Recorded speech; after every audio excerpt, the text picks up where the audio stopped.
have Division I programs treating themselves as feeder programs to other Division Ones. Right. You know, like they're embracing it. They're not fighting it. They're saying, okay, come to me for 2 years. I will get you. You want to go to Duke? I'll get you good enough. Like, that's just completely changed. And you know what, Coach, it's funny that you mentioned that, right? And it's look, it's not just basketball, because, you know, we've talked to, you know, Division III coaches, Division II coaches, even FCS, some lower level FCS programs, where they're embracing the role of guys that come in and have a chip on their shoulder. They didn't get that big time Division I offer, or they didn't get an offer at all, and they're embracing them coming in for 2 years, doing what they needed to do, you know, becoming that all division or all conference guy, best player on the team type mentality, and now jumping to a bigger school or leaving their program to go get that scholarship or that NIL deal, right? Because a lot of that deals with some of that too now, money wise. You know, they've embraced that, because for them, they're still getting 2 years of a high level talented player with an even bigger chip on their shoulder to work harder, to do what they need to do to kind of get to that next level. And then we've seen some guys that are like, you know, hey, if you come here, this is where you want to go. And they've been losing out on some recruits in that way. So there's two ways to go about it, but it's definitely that we've seen those guys that are embracing it kind of, you know, reap the benefits of that, rather than, you know, stay that quote old school mentality and kind of just stick to what it always was. And this is our program and all those kind of things.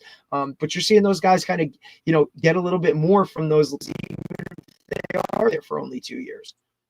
Yeah. And going back to the first question you had was, you know, well, how do you approach it?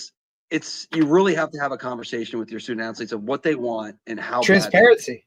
You know, we had an individual at Vianney, Nate Williams, who scored 1,400 points and had a tremendous career at Vianney and first team all conference. And listen, any other year he graduated 2020 during the COVID. Any other year he's a scholarship player, and he was getting a lot of looks and obviously no offers. A lot of guys were looking in the transfer portal over him, and I didn't know what to tell him, because through my experience, he was a guy that, you know, shouldn't be paying for college. And so we sat down, we talked. I said, listen, Nate, if you want to play at this level, you're probably gonna have to go to this JUCO or go here, and you're gonna have to fight your way through. And he wanted it, but he didn't want it as bad as you really needed to. And what he wanted a great education. He wanted a great future. And he went going to Gettysburg. He's going to be a senior. He's all conference player.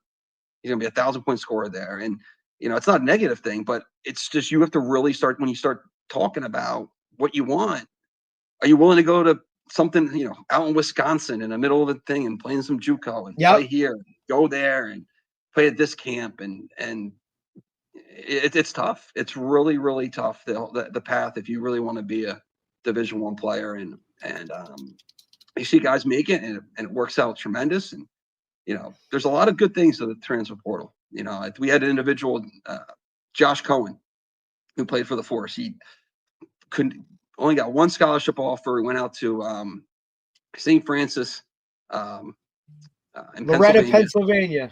Yep. You know, last scholarship at the end, ended up being freaking, you know, player of the year in the conference in his fourth year. Went to UMass after that, played for Frank Martin. After he played for Frank Martin, he got offered to go down to Eric Musselman and played at USC last year. Like, this guy's walking away from college with obviously the NIL money, but like, what about the connections and the people he's talking to? I mean, that kid before the NIL and the transfer portal, you know, probably would have went to some local school, maybe a D3 school, and nothing wrong with that.